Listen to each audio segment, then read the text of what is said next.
out of Columbus and got a 12:30 meeting in Anaheim, Oh, my goodness. but coming back, I could be the first one out of the, and it's still like 4 or 5 o'clock in the evening to get back here. Like That's right. crazy. Yep. And that's like one.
Okay, 6 o'clock.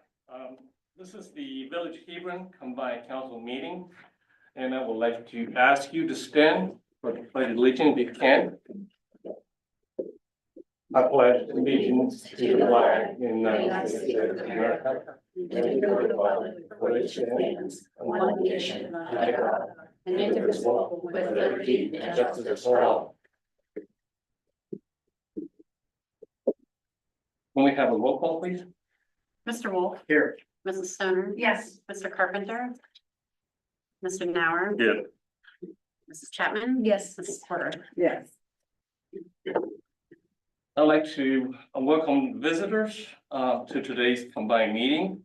Are there any visitors comments? Our visitor is the executive director from the Licking Transit System. So let's just bring him up so he can present the 2025 transit system. Thank you. Matthew, Allison. Yes, Matt Allison. Thank you very much. So Mayor Mokas, President Chin, and members of council, thank you for having me tonight.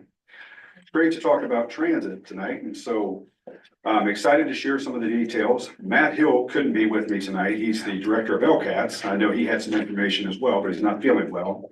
But wanting to share with you about the great developments of transit and bringing better transit services to Hebron that will connect also to Buckeye Lake.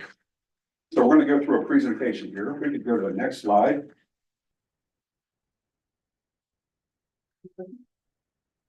Actually, before you transition, that's actually the lineup of our buses at 1717 West Main, where we make the connections between our three routes, and I'm going to go into that.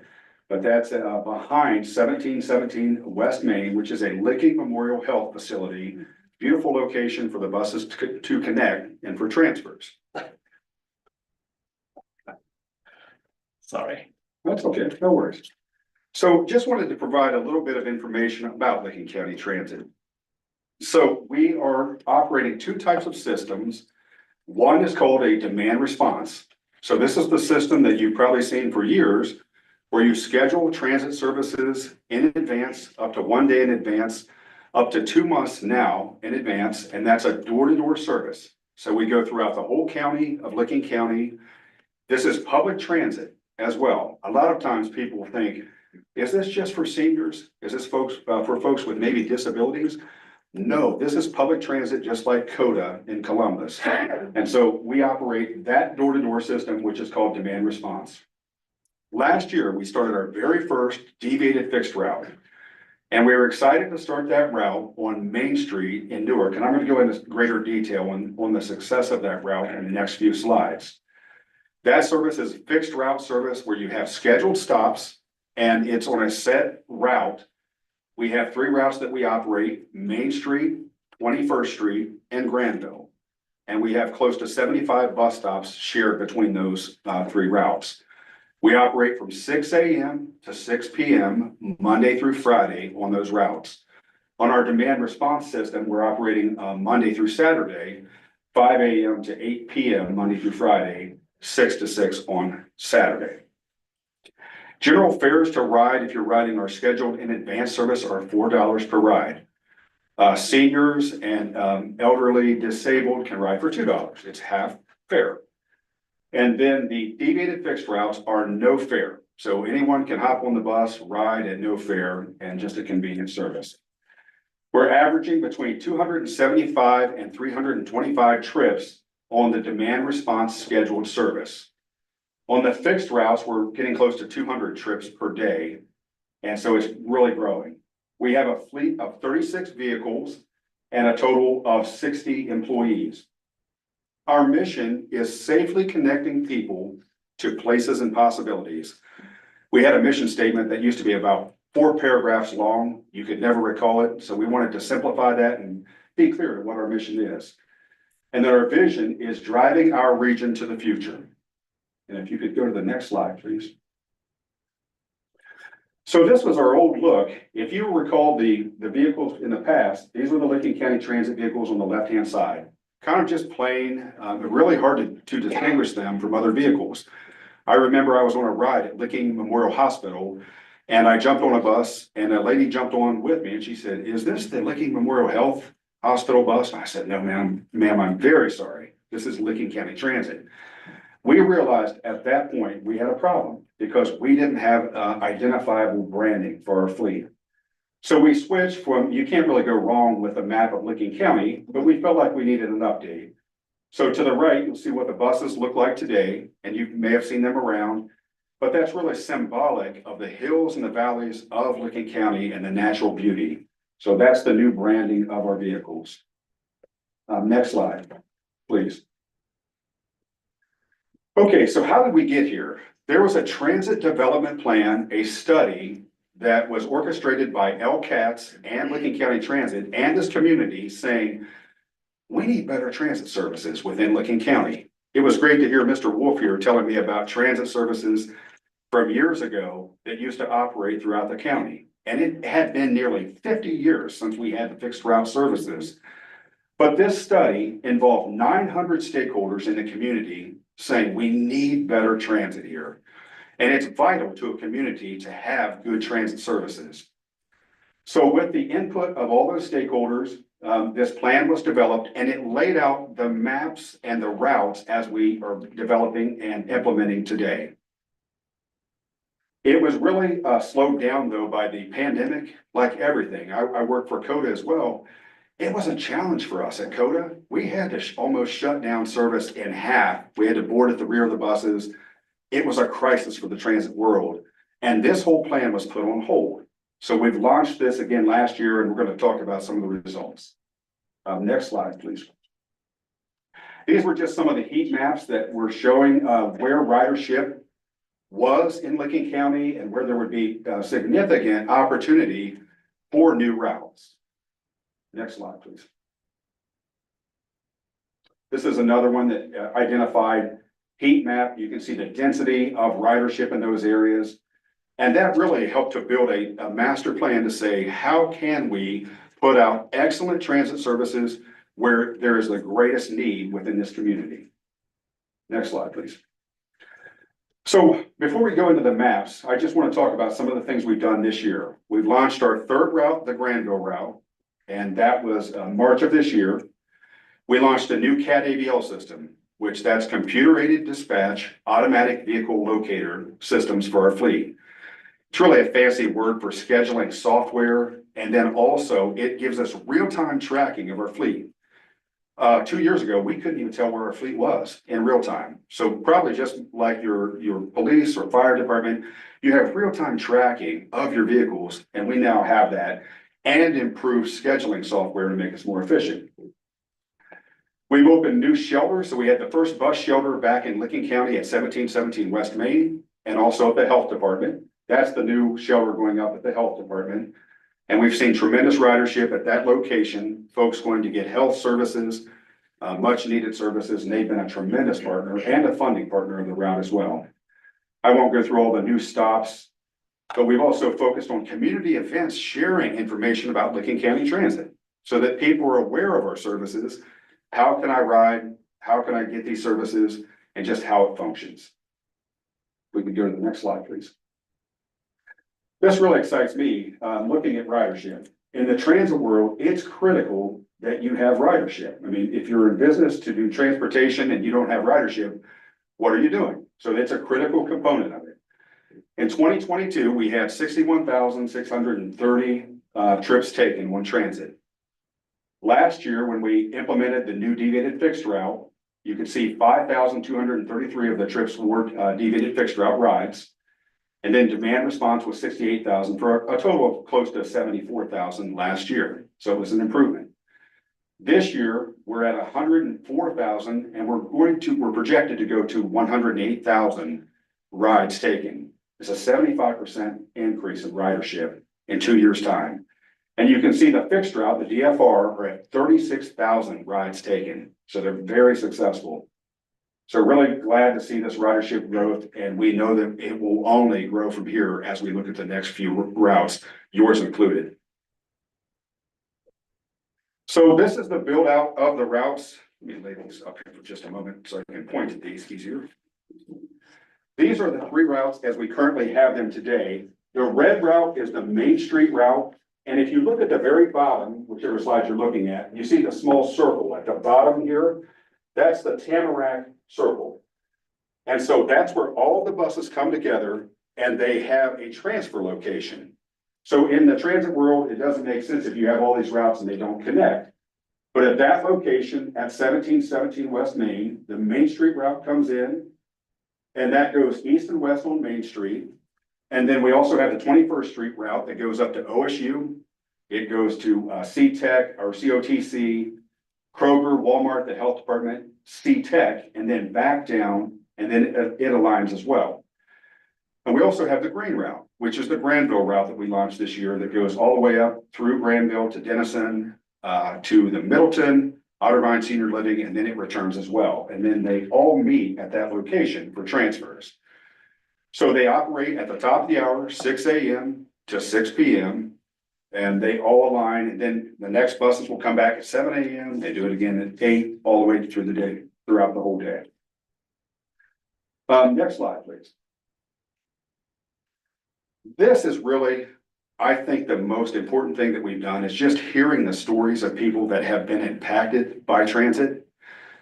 You wouldn't believe when we started the routes, you never know what kind of ridership are we going to have? Is anyone going to show up? And I remember when we started the Main Street route, we had about 20 people per day, and a few of those were us riding to meetings downtown and back, to be honest.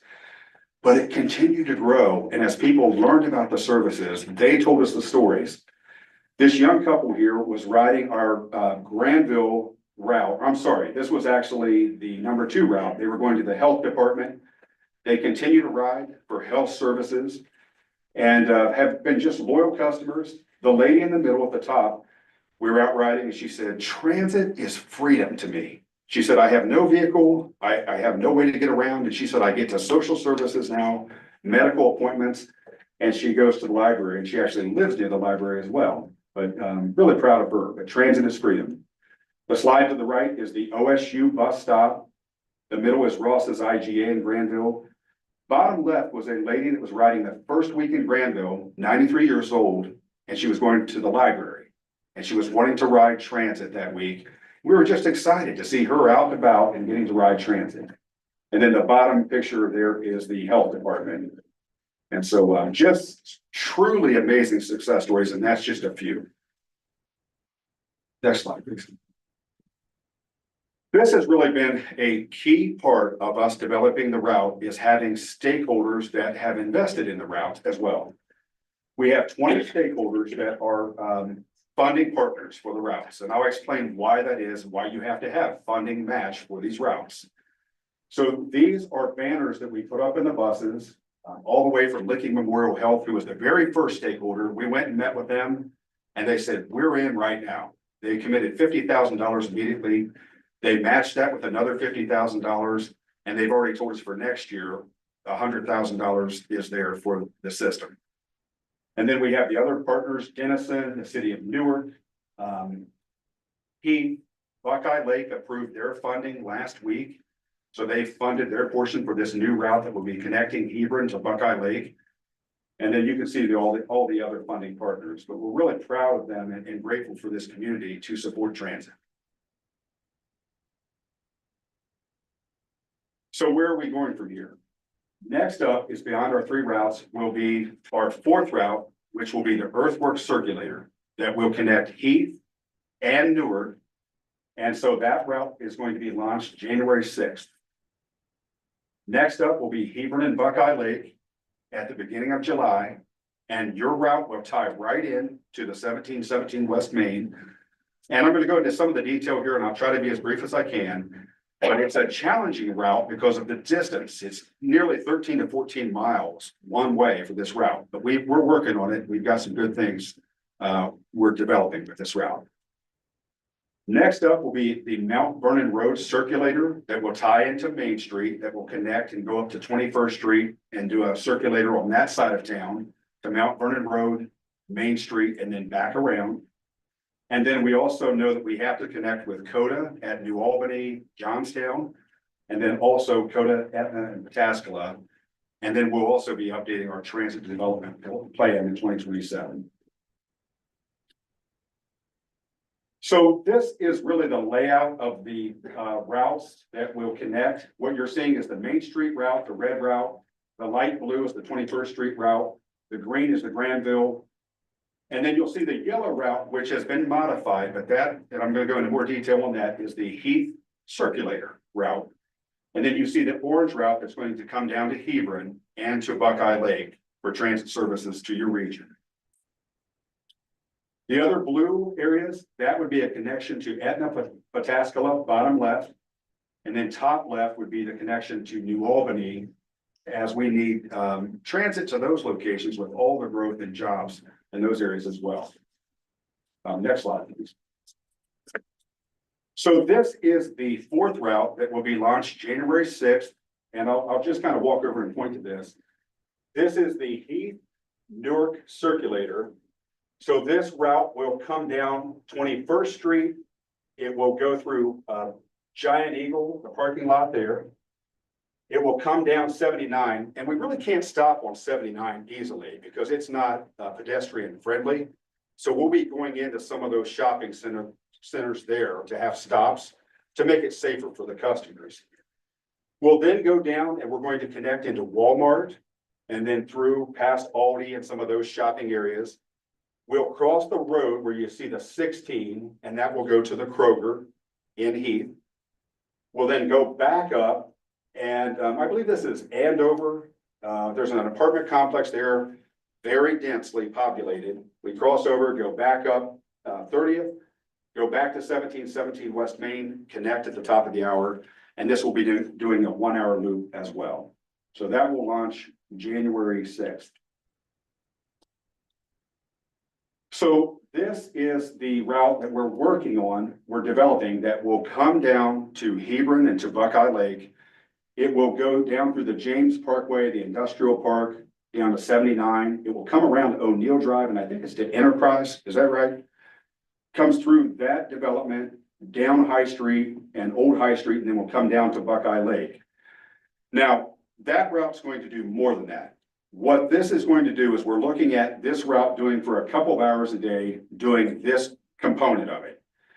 And then we'll get into the midday or mid-morning where we're going to do more detailed route alignments through your community, coming to this location, going to Kroger, going to the library, post office. And we'll be working closely with Mayor Mokas on this and the team to understand your needs. What do you need the most here? We're doing the same thing with Buckeye Lake. And then the route will connect then every 2 hours back to 1717 West Main, so folks can transfer if they're trying to get to some other destination than Hebron or Buckeye Lake. But we're still working on it. It's a work in progress. Our plan is after the first of the year, we are going to pivot once we get past the launch of the 4th route to your route and really hone this thing in and develop it well. But we think it can be a great route and very successful. Next slide. This is really, Matt Hill really talks about this a lot, but I'm going to try to do my best, but he does the analytics of funding. So basically every route, when we operate Monday through Friday, 6 a.m. to 6 p.m. And we're also looking to expand that, just a heads up for you. We're looking to take it from 5 a.m. to 7 p.m. But we're still developing that for next July. But each route is approximately $212,000 annually. The federal government pays half of that. So that takes us down to 106. Then each community has to come up with their local match because you get 50-50. The federal government pays half, you have to come up with the other half locally. Buckeye Lake has come up with their $41,000. We're seeking $41,000 from you folks annually for this service. And then we're bringing $25,000 as well from other stakeholders that have funded the routes. So it's an annual commitment of $41,000 for the route locally. And very important. I mean, you have to have this. I think it's a nominal investment for what you're getting, which is tremendous transit services. We're getting started here. And for your community to have the availability to not have to schedule a ride in advance, you walk out to a stop and you're headed to the library. You have a schedule there. We're going to have real-time tracking so that they can see where the bus is in real time. And they can see that it's coming, oh, it's a few minutes late, but vitally needed. And again, the success of the other routes, we know that this route will be very successful and it's tied into this community. And the transit development plan called for this region to have a route. Next slide, please. What are the considerations? Like I said, the operating costs for a route are 50-50. The feds pay half, you have to come up with the other local 50%.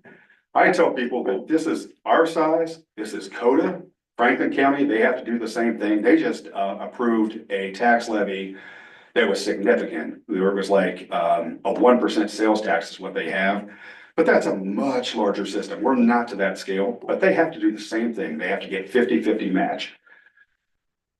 We have struggled to get operators, to be honest, and we've worked with Mayor Mokas. We're going to be creating a video to do more recruitment, but we've made strides there. We've had to increase the pay a little bit to retain operators and attract operators. And we totally just revamped the company for morale purposes, rebranded operator uniforms and everything that we do with the team so that they feel valued and respected at Licking County Transit. Time constraints, each route you have to go through, and it's a very detailed build out. You have to test these, you have to get time points, you have to make sure that it's working correctly. So that will be our next step after the first of the year developing this route. And then these are, back one slide real quick here. Economic impact, every dollar invested in transit can have up to a $5 economic return. Environmental, reducing air pollution, fuel efficiency improvements, road congestion. 45% of Americans have no access to public transportation. But transit connects people to essential jobs, grocery stores, medical appointments, school, social activities, and safety is the last thing we like to tout. That you're 10 times safer in public transit than you are in your own vehicle. Our operators are trained thoroughly, they are professional, and they treat our customers with a courteous, professional manner. So we're very proud of that. I think that's the last slide there, but I'll conclude with that, and if you have any questions, I'm available. The first question I have, maybe the only one, the $4 that's charged, into what pot does that go? How does that support, and is there any match for that? It's tricky with fare box return because the federal government is paying for 80% of the vehicles. So anytime you have operating costs for transit, it's 50-50. If you're buying vehicles or you're buying building, a building or even vehicle. Renting space. Yeah, it's 80-20. So you don't get to collect even of the $4. That doesn't come back in as total operating funds. There's formulas to that. I'm not an exact perfection expert on that. But I know that you cannot use those dollars as complete operating funds because the federal government is already paying for the vehicle, for the buildings and things of that nature. So they don't allow you to use that whole fare box return. So what can you use it for? Well, we can use it for other expenses. I believe we can use it for like capital expenses, things of that nature. Where do salaries come from? Salaries are operating. So the $4 couldn't be used for that. You know, I'd have to go back and ask our fiscal I'm just officer to be curious sure. Yeah, because- I don't know that. I'm just being honest. I don't know exactly on that component of it. That's a good question, but I can tell you this. They don't account for a lot of our funding. For CODA, the fare box return ratio, which is the amount of funding that you get through the fare box, is only 10%. So a lot of people ask, is a transit these days, can you make it as a private system? No, you typically do not. CODA only We don't has, get matching funds. you're getting the funds from the federal government, we get them from ODOT, and we're getting them from local stakeholders. And CODA is funded really by their tax levy. They're getting a 1% sales tax, which generates $8 billion over the life of this sales tax is what they're talking about, $8 billion. So, For I don't think it's per year. I For think the they were life talking of the about levy. 10 years is what it would might be. be the life of the levy. Yes. But actually, their most recent levy was permanent. So they went from a 10-year levy that they had to renew. When I started at CODA, it was 0.25% sales tax. They went to 0.5%, and then just recently they went to a full 1% sales tax. Are the vehicles that I see on the road, and actually one comes up my street, are those new vehicles? Yeah, they are. Good question. They are new vehicles. We had older vehicles like we had shown in that picture that were very generic. These are all newer vehicles. I think the oldest vehicles we have are 2016s that we're retiring. So we've got 19s, 20s, we've got new 23s, 24s, and then we'll be getting new vehicles in 25 as well. So you're on a replacement program.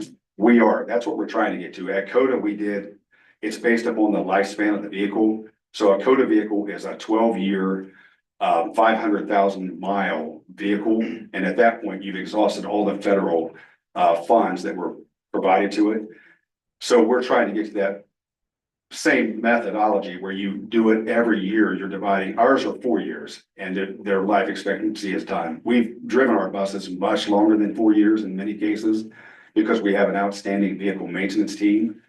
But yes, you sometimes go a little bit longer than that, but it doesn't mean they're unsafe. It's just based upon the service of the vehicles and things of that nature. But most of our vehicles are much newer. I'm sorry, most of them are what? Much newer. Yes, like I said, they're from Those- 19s, we're retiring the 16s, so 19s, 20s, we've got new 23s, 24s, and we're purchasing new vehicles in 25. But we're trying to do it in a level manner. You don't want to replace the whole fleet in 1 year, because if you do that 5 years from then, They're all. you have to do it Yeah. again, right? So do you just purchase them or is that all bid? We go off of state term pricing. So typically, the state of Ohio does an RFP. Yes. And then we go through that process and it's typically the best price. So we'll look at that, but then we have to do what's called an ICE, which is an independent cost estimate beyond that. So the federal government requires you, even though the state of Ohio has done an RFP, and it would typically, it's the best price that you can get because they're going out for bid. And they've done a lot of the back end legal work for you. But after that, you still have to do what's called an independent cost estimate or an ICE. And then you have to compare it to other states to say, what is their state term pricing? And then beyond that, you have to do a price cost analysis. So you have to then justify those prices and say, this is the best vehicle for us. Sometimes you can have a vehicle that may be a little more expensive than another, but it might have different features that you can again justify and say, this is why we're buying it. It has more seats or whatever it would be. My last question is, where do the operators, as you call the drivers, where do they get their training? They get it from us. Good question. So we have a program, we work with Ohio Transit Risk Pool, and they provide us with substantial training. And then we have trainers in-house. One of the trainers lives right here. His name is Charles Henderson. He's a supervisor here that was promoted up through transit. And we do the training in-house. So And are they certified to do the training? yes, they go By through, whom? they go through the O-Trip training, Ohio Transit Risk Pool. And that's a certification that they get through that program. Okay. Good Thank question. you. I hope that answers, yeah. We take pride in that. They do, let me explain that for just a moment on the training component. Good question. We do classroom training for a few weeks. You're doing that. And then you go out and do what's called cadetting. And so an operator will go out and drive with a student. So they're with a student, they're driving along, they're learning how it goes.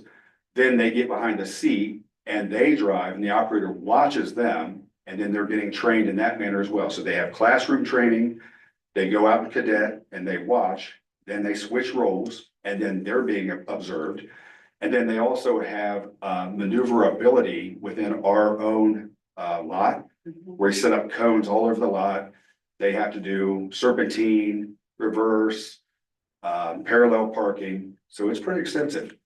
We actually had a rodeo about 2 months ago where the operators go out and test their skill sets. And it was fun. The commissioners went out and drove. Commissioner Rick Black drove. He knocked over a few cones, but it was okay. We had a good time. Yeah.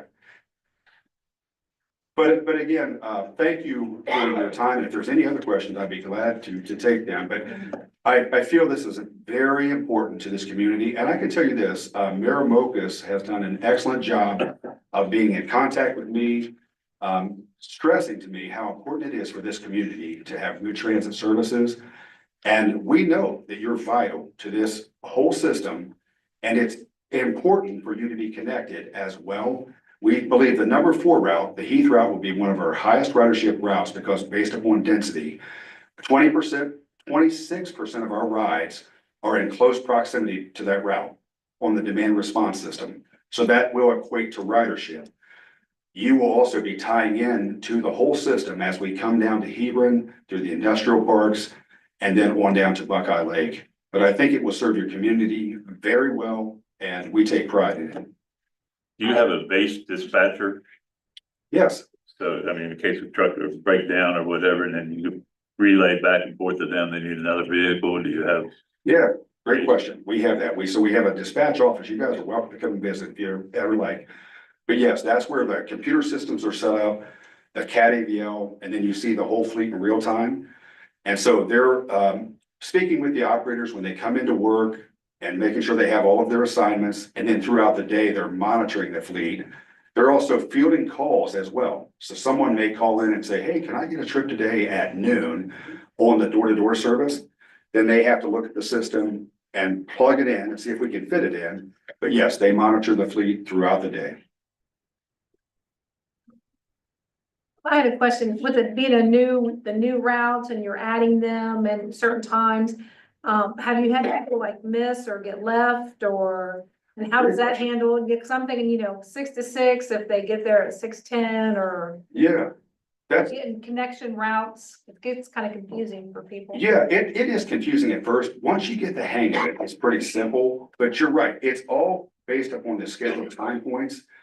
What we're adding is a sub sign to each stop so that you can come up and scan a QR code and it'll show you exactly what the schedule is. We recommend that customers get to the stops 5 minutes in advance because you want to be there 5 minutes early. That was the CODA rule as well. Because if you're not there by that point, the bus can come by and you don't want to be running up to the bus stop. But we do our best to accommodate customers. If we see someone running up, we're going to try to stop and safely hold and get them on.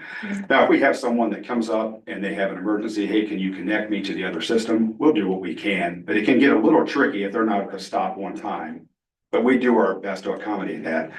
Let me add one other piece to this. These are called deviated fixed routes. And deviated fixed routes mean that they're on a prescribed route, but we can also deviate as the schedule permits. So if someone says, you know, I really can't walk down these 3 blocks, could you take me down to the YMCA, which we've had some of those things. And then the operator calls into dispatch, hey, I've got a customer that would like to go to the YMCA. Yep, go ahead. Looks like you have plenty of time. Now, if we're way behind schedule, that can get a little tricky because then you throw off the whole route. But yes, we do some deviations as well.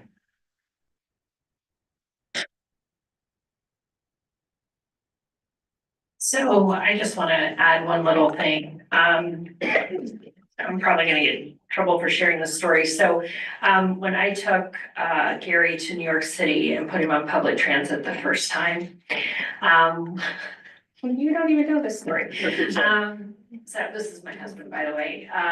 The bus driver was taking us from LaGuardia into the city. And I told Gary, oh, hit that button and it'll stop for us. And he hit it and he hit it and the guy finally yelled back. He's like, I'm gonna stop. And then after being yelled at, he's like, I'm never riding public transit again. So I'm sharing this story because one of the things that as we approach this, one of the things I really like to make sure that we do a good job of, and all of you can be a big part of this, is demystifying what it means and helping people understand what they can expect, how it's gonna operate, if there are any things you should or should not do. Those little tips and tricks will help people feel less anxious about getting on board, literally and figuratively. They'll bring you back eventually. Yeah, you think so? But you know, this area, yeah, right? This area hasn't had this kind of transit for a very long time. True. But if we look back in history, we were a hub for this stuff. Yes. So it is in our blood, if not in our consciousness. So I just want to make sure that we keep that in mind as we're looking forward to this. And I really would like you to consider participating in a way where you're, you know, helping people understand that this is literally for them. And if they have the opportunity, they should just take advantage of it. Absolutely. And to add to that, we also do travel training. We will bring down one of our staff and even Mona Large, who is the mobility manager with LCATS, Mona Large. And she has helped us with travel training. So we'll bring folks down, we'll help to train, and we'll be glad to do that. We just did this last week with the Licking County Board of DD. They brought a whole group out and they rode the routes. And they were really thankful for that, but it can be intimidating. So we'll be glad to help teach the system and help people to feel comfortable. So one of the things that our economic and community development director is organizing is she's working on like quarterly opportunities to bring seniors from our community together. And we're using that as an opportunity to hear their voice, but maybe this would be a topic that we could also disseminate information out to them about this opportunity. Absolutely. Okay, Yes. thank you. Well, thank you very much. I appreciate it. Thank you, Matt. I also want to say something. I started writing the RTA in Dayton when I first started working. And then I got involved with the BCRTA in Butler County and Cincinnati. And then down in Texas, I was supervising the transit as well. So the transit is absolutely wonderful mode of transportation for all citizens. I just want to say that piece. So I just heard we have a local expert. Yeah. I didn't know that. Yeah. The next item is roundabouts. We may have heard that, and we may have seen it, and we may have driven on it. We just want to point out a couple of facts. This is really prepared by Matt Hill. As Matt, Allison mentioned that Matt is not well today, so I am trying to fill his shoes as much as I can. What I'm going to go through is why roundabout are preferable choices for today's environment. From the speed perspective and from the traffic operation and from the vehicles crashes. And from the pedestrian safety and also from the cost issues. I just also want to point out, historically, we had traffic circles in the European country and in the older metro cities. We had traffic circles. It was designed for a different purpose, but we had those. The whole idea of the roundabout is really to reduce the traffic speed coming to the intersections. So when you look at this picture, there's no main road or secondary. They're all being created, they're treated equally. So every vehicle's coming to this roundabout and the lower speed. So, for the most part intersection, you will see half to 1/3 to one half of the traffic will be stopped. On the roundabout, if you time it well, you will not stop. You will just slowly driving around the circle. And that's also the indication that the less injury or crashes that involves fatality or injury, major injury. It's all about the clipping, about the side swiping, those kind of things. And because of the intersection, so you have in the traffic engineering, we call it conflicting points. Turning, you have the T-bone issues from all directions. For the roundabout, it's really because the merging angles is very different. So it has lesser injury ratio. And when you look at the intersection from a pedestrian perspective, it takes a lot of time to cross the streets. And you look at this, there's some dimension on that, 88 feet or 101 feet. That takes about 45 seconds to a minute to cross the street. With the roundabout, you will have a safe zone in between. So you will have a less travel time and then shorter distance for pedestrians. And this is the facts from one of the roundabout in New York. I don't think you can see it clearly, but overall, it has a huge reduction in terms of the traffic accidents, in terms of pedestrian getting hit. So it does improve the safety for motorists and the pedestrian. And really the cause is what I'm wanting you to start thinking about it. When you improve the intersection, you will have the turning lane. And you will have the signalizations. Overall, the cost is about the same. But it is the utility relocation cost. It's going to drive up the project cost.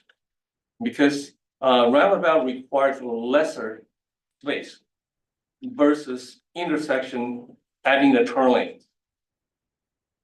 So the next slide will give you better sense that operation wise, it is very cost effective.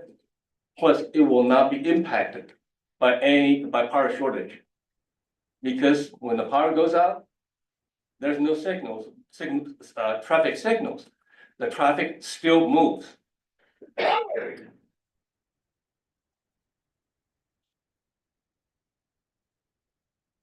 So the roundabout is really deal with speed reduction and reducing the vehicle crashes and increasing the pedestrian safeties and to be more cost effective. And that's why this is one of the countermeasures that the federal government, along with the state and the LCATs, are really promoting, because it improves the safety for motorists and pedestrians, and it also reduces the cost. Changing from intersection signalization to the roundabout. So, like I said, I am stepping in from Mac Hill to provide you this presentation, and if you have any questions, I'll be happy to try to answer the question. I noticed that on installation costs, the traffic signal is 250,000 to 500,000. And the roundabout is $1,300,000. So how long does it take to amortize that difference? Yeah, but in the same token, you will have to look at the turn lane. So that cost really about the same. When you have in the signal intersection, you will have to have a turn lane. So adding the, so the cost wise is comparable. Yeah, really the difference is utility relocation cost. Has anybody been, besides myself, down at the end of Thornwood, where it meets there by Reddington? That's the Yes. biggest roundabout I've ever seen. And I That's think, fine. pardon, I have no problem with them, but well, I don't either. I'm it's just like saying you that. said, they have plenty of area to do everything. Yeah, so. it's a big mechanization. It really, that's what it is. It's a mechanic. Yeah. Doing it. I almost As long seen a as car they get have hit plenty of hard. room for these, 80-foot tractors coming through. Because they don't, it might make a lot of people mad. That's why when you're looking at the truck traffic, there will be a clearance issue you have to look at. So Yeah, very it's- likely yeah. it's going to be 2-lane roundabout. Are we looking at anywhere to put a roundabout? Right now, we're looking at Refuge and Canyon Road. Since we are looking, With Intel, with not Yes, Intel. yeah. it's quite, Microsoft. yep. And I'm hoping down the road, we'll look at the 40 and Canyon Road extension. So What did you say? I'm 40. hoping down in the future, 40 and the Canyon Road extension. Okay. Yeah. the other thing about, Well, No, I don't know about that. The state of Ohio is gonna let us. That is correct. That is correct. So right now, we're focused only on the Canyon and Refuge right now. one of the things about the Canyon Refugee intersection, right now, Refugee has privacy, so it's the primary and you continue flow there. And Canyon has a stop.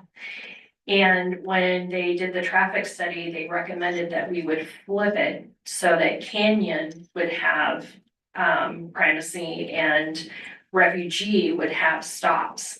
And I don't know how you all feel, but I just kept thinking, I am gonna be on autopilot. I don't speed through there, but I will blow through that all day because it's been that way my entire driving life.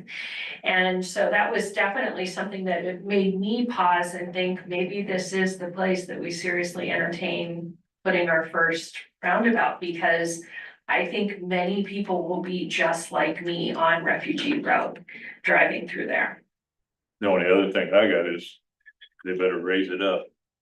Cause I've seen that whole area underwater. Okay. Yeah, fortunately, right now is we're going through. I didn't the get no design phase. pictures of Yeah, it, but it was underwater the whole area. I think there's 2 more roundabouts going on in Thornwood. You have any idea where? That's okay, you know, it'll happen in the Yes. night, and I'll drive it on Monday morning anyway. There's been people that's been around here forever.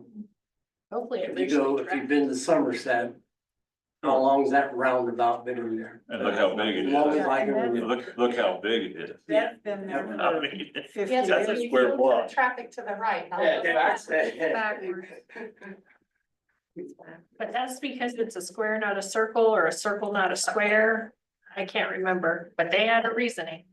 Because you usually typically do yes to the traffic to the right, so Somerset does it right. See, that's why, that's where I'm from, so of course I'm gonna say that, but. The hole in the wall, they made a decision. Yes, that's right.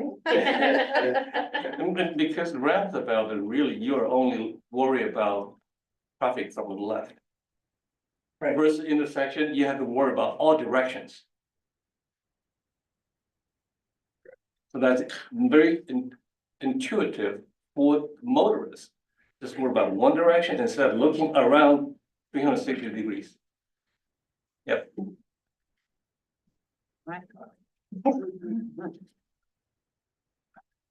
Any other questions?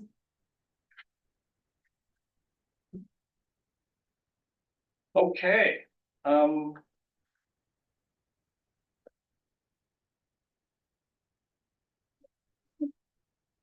next, I, I have a quick question. Yeah. Can we go back to the bus route? Yeah. He left, but does the route to Hebron hinge on us giving 41,000 or is it coming anyways? They sound like they were starting it in July.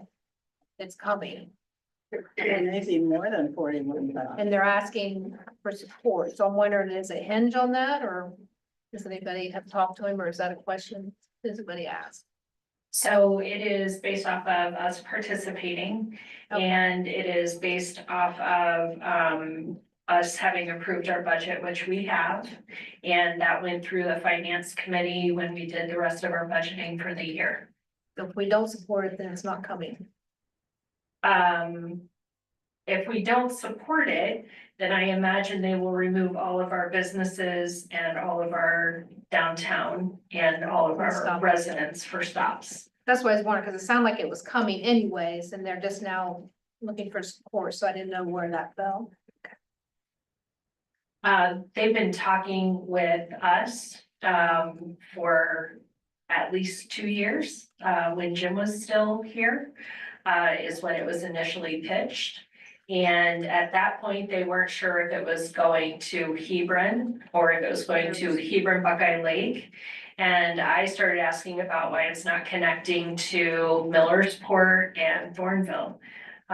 These are all places where our residents frequently go or have family members or friends, so, but my recollection is it's been well over 2 years that this has been in dialogue.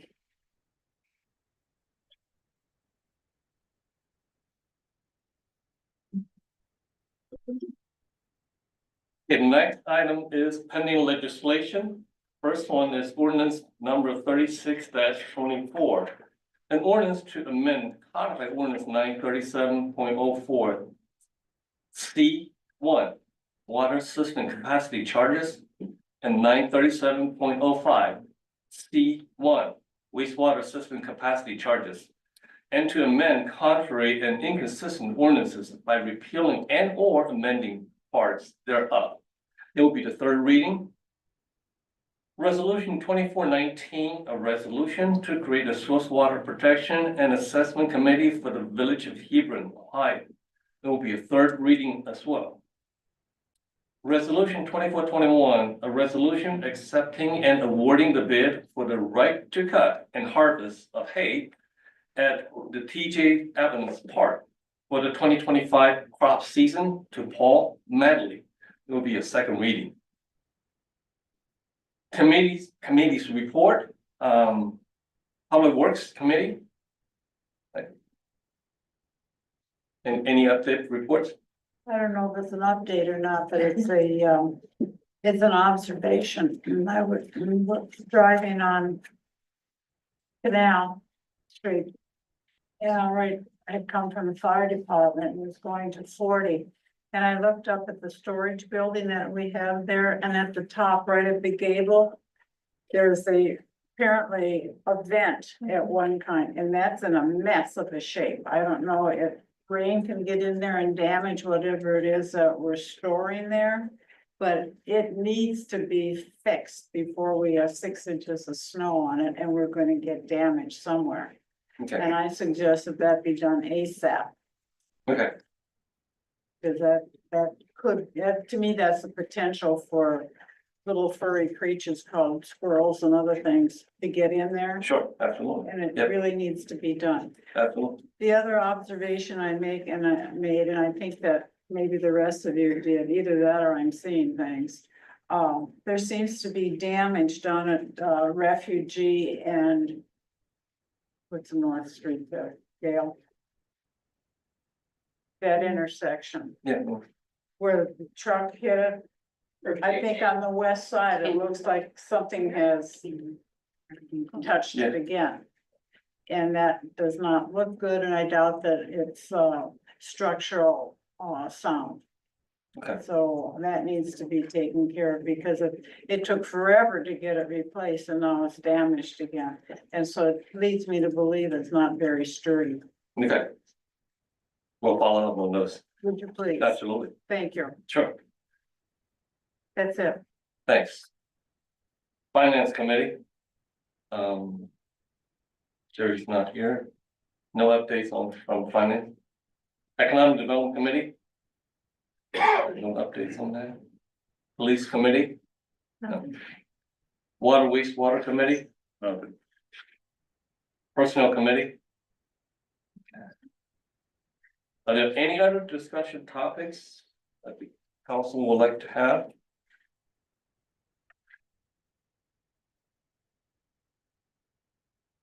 Hearing none.